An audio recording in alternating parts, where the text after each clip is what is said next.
Hello and welcome back to Born to Rant. I'm Brandon, and this week we are here to talk about a movie that has it all. Fencing, fighting, torture, revenge, giants, monsters, chases, escapes, true love, miracles, and of course, Columbo. That's right, today we are here to talk about how 1987's The Princess Bride came to be, everything that's made it stick in our minds, and its enduring legacy as a classic fantasy movie. Also, I wanted to just take a quick second to thank all of my subscribers who voted in last week's poll and picked this movie to be covered. And before we go any further, please stay tuned at the end of this video for a big channel update.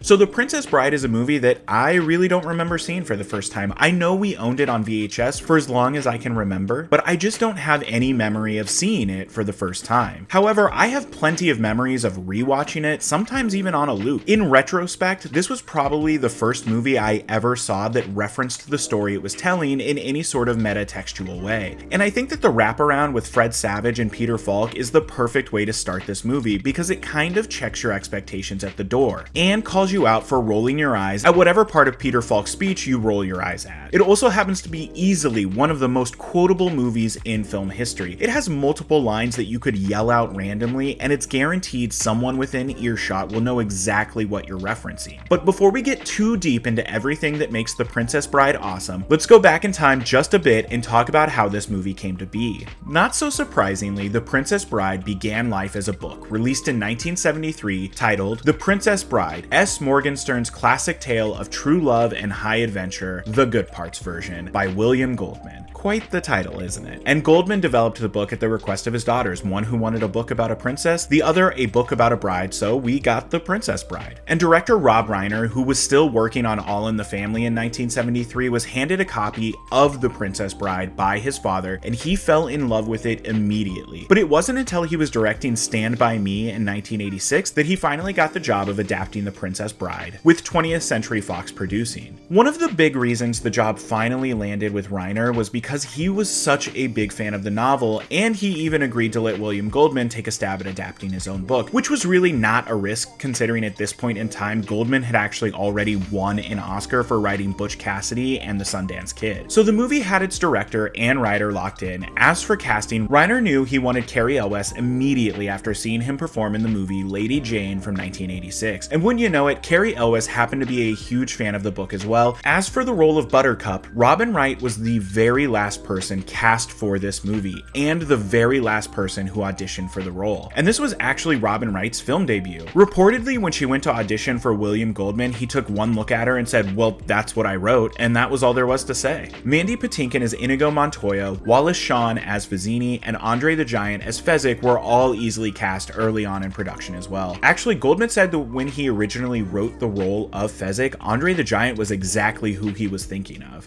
And in late 1986, The Princess Bride went into production with a $16 million budget, which would be about $45.2 million today, adjusted for inflation. The Princess Bride filmed across England and Ireland, and you can just tell The Princess Bride was shot in the real world. Well, actually, I was shocked to learn that the stuff in and around the castle was all real and not a soundstage, because it just looks too perfect. But this was all shot at Haddon Hall, and it all makes The Princess Bride feel otherworldly in a lot of ways. It's a movie that looks extravagant because of its simplicity. The Princess Bride premiered at the 1987 Toronto Film Festival, and this movie had a very old school rollout. It played in only 9 theaters the weeks of September 25th and October 2nd, before finally being released into 622 theaters the weekend of October 16th, where it was the third highest grossing movie that weekend, making only $4.4 million.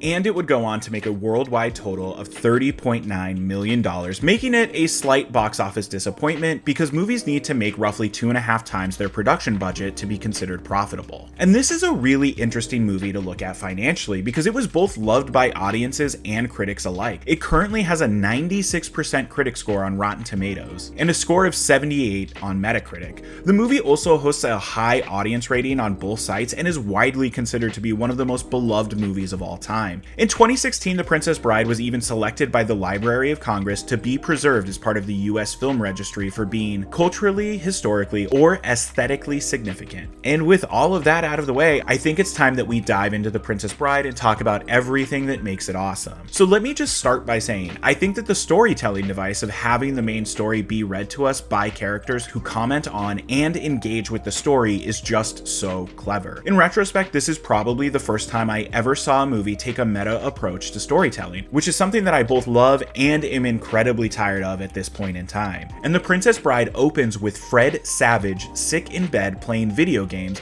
and his grandfather, played by Peter Falk, aka Columbo, comes to visit and brings him a copy of The Princess Bride to read, telling him he read it to his father when he was sick, and his father read it to him when he was sick. And I do think Fred Savage does a great job of playing this kid who's sick, but not really, and also doesn't realize how rude he's being to his grandpa at all. And the conversation between them does such an incredible job of disarming the viewer and making us more accepting of the fantastical world we're about to step into. We know it's fantastical and ridiculous, and so does the movie. But the thing I have always respected about The Princess Bride is that it doesn't ever make fun of the story. It is incredibly sincere. So once Grandpa starts reading the book, we are introduced to the world of Florent and meet Buttercup and Wesley, and get their iconic origin story, complete with one of the most beautiful magic hour shots I've ever seen in any movie. And cinematographer, the late great Adrian Biddle, absolutely nails the look of this movie. He manages to make all of these real world locations feel like they're from a different time and a different place. Like the world of Florent feels like magic hour would just happen because these two happen to be kissing. There's a real magic to the look of this movie, which isn't so surprising considering Adrian Biddle shot some of the best looking movies of the 80s, 90s, and 2000s, including all of these movies. And how crazy is it that The Princess Bride is only the second movie that he shot as a DP, and it's filled with shots that look absolutely incredible like this. Rest in peace, sir, you were taken too soon. We should have had another 2 decades of movies shot by Adrian Biddle, minimum. So once Wesley and Buttercup kiss, he then sets off to make his fortune, only to have his ship attacked by the dread pirate Roberts and be murdered, or so we're told. We then cut ahead 5 years, and Buttercup is now engaged to the prince, and while she's out riding one day, she meets and is kidnapped by Vizzini, Fezzik, and Inigo. And let me just point out that we're only at the 8-minute mark, and we've somehow met every single main character in this movie, and have our plot fully in motion. While the 3 men take Buttercup by ship to the Cliffs of Insanity, the sequence on their ship is just filled with iconic moments, from these two rhyming to Wallace Shawn yelling, "Inconceivable," for the first time, Buttercup jumping into eel-infested waters, and Andre the Giant saying, "I only dog paddle." This is also one of the few sequences filmed on a soundstage for the movie, and obviously that was the right choice for a number of reasons, but the big one to me is because we get this gorgeous matte painting as dawn approaches and the ships arrive at the Cliffs of Insanity. And once we reach the Cliffs of Insanity, we're treated to even more iconic lines and moments. One of my favorites is Inigo saying, "You keep using the word. I don't think it means what you think it means." But obviously the only reason for us to talk about the Cliffs of Insanity is to talk about the chatting duelist scene. And in doing research for this video, I learned that the original choreography for this duel lasted only 1 minute. And upon seeing it, Rob Reiner was super underwhelmed by what he saw, so he told Cary Elwes, Mandy Patinkin, and Swordmaster Bob Anderson to get back to work. And they came back with a 3-minute and 10-second fight sequence that Reiner and everyone else loved. And another cool fun fact about this sequence is that Patinkin and Elwes are both doing all of their own choreography and stunts throughout this entire scene. Well, except for this super over-the-top flip. This duel is so much fun too. I feel like if you weren't really into the movie up to this point or weren't sure how you felt about it, by the time you get to the scene, you're fully invested. The banter between Wesley and Inigo is also just fantastic, and I like to think that Wesley knows that Inigo is not actually left-handed, considering up until he draws his sword, he's doing everything predominantly with his right hand. And he even keeps his sword on his left-hand side so that he could draw it with his right hand. This is also where we get the reveal that Inigo is actually on a revenge mission against a man with 6 fingers on his right hand. I just really like that this duel is just as much a battle of wits as it is a sword fight. Also, all of the defenses and strategies that they mention during their duel are real defenses and strategies from master swordsmen throughout history. That's pretty dope. So the duel ends with Wesley showing mercy and knocking Inigo out rather than killing him, and for his next test, he has to fight Fezzik. And I love this fight sequence so much. It's also very chatty and fun. And actually, let's just pause and talk about the late great Andrei Rene Roussimoff, aka Andre the Giant, for just a second, because he seems like he was the biggest, sweetest man based on all the stories I've read. Like, when he was asked what his favorite part of working on The Princess Bride was, he immediately said, "Nobody looked at me." He felt like he was treated as an equal on this set. Rest in peace to Andrei Rene Roussimoff, an actual gentle giant. Next, it's time for the proper Battle of Wits with Wallace Shawn's Vicini, and apparently at some point Shawn got it in his head that their first choice for the role was Danny DeVito, not him, which is an insane thought, as only Wallace Shawn could ever play Vicini. But apparently he was so nervous about being fired during this scene that we can see him visibly sweating throughout, which obviously works really well for the scene. There's not much else to say about the Battle of Wits other than it's really fun watching Shawn ramble and banter, and the fact that he just drops dead mid-laugh is very funny to me. After the death of Vicini, we get Buttercup and Wesley bantering back and forth. I've also always really liked that Wesley holds off on revealing who he is until Buttercup physically assaults him and pushes him down the hill, and he has to yell, "As you wish." Once these two are officially reunited, we head into the fire swamp for even more iconic moments, including the sand pit and the fight with the ROUS, rodents of unusual size. Once they emerge from the fire swamp, we get our first real proper scene with Chris Sarandon's Prince Humperdinck. Up to this point when we've seen him, he's had his smarmy prince persona on, and this time, after he tells Buttercup that he will spare Wesley, he immediately turns to Christopher Guest's Count Rugen and tells him to wait until they're out of sight and then knock out Wesley and throw him into their torture chamber called the Pit of Despair. And this is where we get the reveal that Rugen is in fact the six-fingered man that Inigo has been searching for all of these years. After Wesley's been knocked out, we then cut ahead to him flat on a table in the Pit of Despair being cleaned up by Mel Smith's The Albino. And I don't know why, but the bit of his voice being creepy and then him clearing his throat is still so funny to me. So the albino fills Wesley in that he's in a torture chamber and he needs to be healed up completely before being tortured, and that he has absolutely no hope of escaping. It's pretty grim stuff. Speaking of grim stuff, we then get this dream sequence of Buttercup having married Humperdinck, and this old lady yells at her for betraying true love. So when she wakes up, she storms into Humperdinck's office and demands that she be reunited with Wesley, as she will unalive herself if she has to marry Humperdinck. So he lies to her and tells her he'll send his 4 fastest ships out now to find Wesley, which he obviously doesn't do.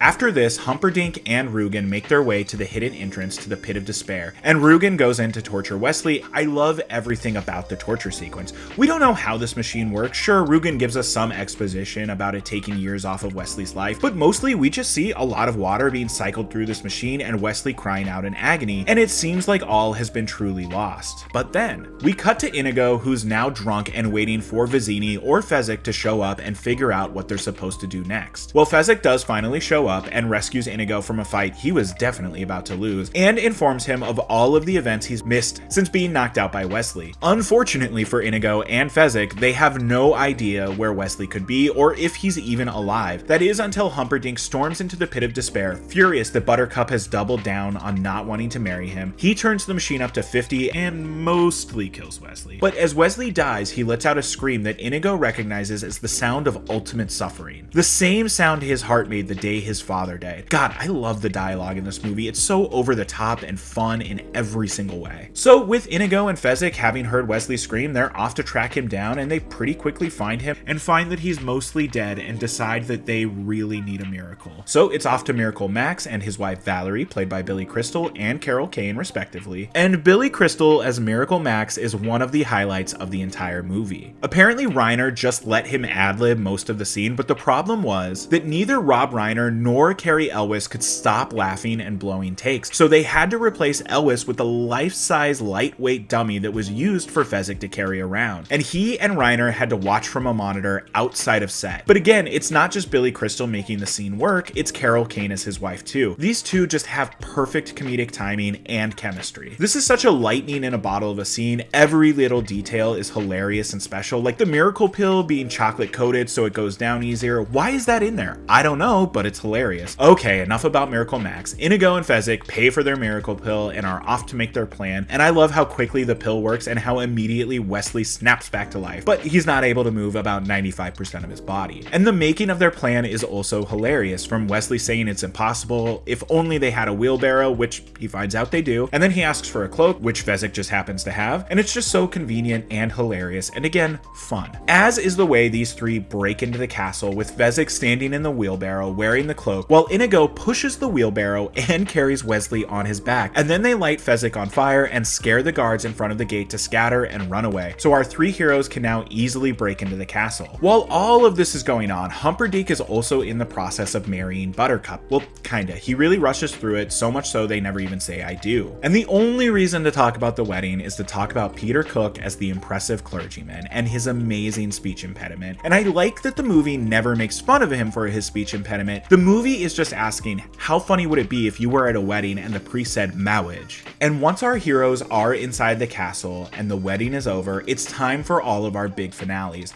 The best of which is Inigo finally facing down Count Rugen and saying, "Hello, my name is Inigo Montoya." And he says it a lot, and somehow it gets cooler every time he says it. One thing I've always really loved about their duel is that Inigo loses the first time. Rugen fully gets the drop on him, and Inigo should be dead, but instead the power of revenge and love for his father pulls him through, and he finds the strength to carry on. And him taking out Rugen is just one of the most satisfying deaths in movie history. Not only does Rugen die after thinking he's won, but Inigo gets to live out his full revenge fantasy, telling Rugen to beg for his life before killing him. While all of this is going on, Wesley has somehow made it to Buttercup's room and bed and is waiting for her when she comes in. The two are reunited and all seems well before Humperdinck bursts into the room and we get our final battle of wits. I actually really like that Humperdinck and Wesley don't duel to the death, that Wesley just beats this dude down mentally in every single way. I particularly have always loved Wesley's explanation of to the pain and how graphic it gets. And of course, when Wesley says drop your sword, it actually scares Humperdinck enough that he immediately obeys. So with Humperdinck tied up and Count Rugen disposed of, our heroes meet up and ride off into the sunset, with Inigo set to take over as the Dread Pirate Roberts from Wesley, and Wesley and Buttercup reunited and having, as the movie puts it, the most passionate, pure kiss in all of human history. We then cut back for the end of our wraparound segment with Fred Savage and Peter Falk, and I just love the way it ends with Falk drop, As you wish. It's just the perfect ending for The Princess Bride. So, nearly 40 years later, what is the legacy of The Princess Bride? Well, like I said earlier, it's considered to be an absolute classic by pretty much anyone that's ever seen it. And when I think of any of the cast from The Princess Bride, it's the movie that comes to mind first. When I think of Robin Wright, I think of Princess Bride. When I think of Carrie Ellis, I think of Princess Bride. When I think of Mandy Patinkin, I think of Princess Bride. And a little bit of Criminal Minds. It's also just one of the most quotable movies of all time. There are multiple lines that people who haven't even seen the movie have heard and know are from The Princess Bride. In doing research for this video, I was shocked to learn that this movie was not a huge hit at the box office, and the main reason for that seems to be that the studio was not sure how to sell this movie to audiences. Do you sell it as a comedy, a parody, a fantasy? And I get it, it's kind of a hard one to sell, especially in 1987 when the whole meta commentary, fourth wall breaking stuff was not nearly as prevalent or accepted as it is today. The Princess Bride is just yet another movie that really found its life on the home video market. That's how I saw it for the first time and how I would show people the movie. And I guess at one point back in 2019, there were apparently rumors that Fox was thinking of remaking The Princess Bride, to which the internet said pretty much in unison, Inconceivable!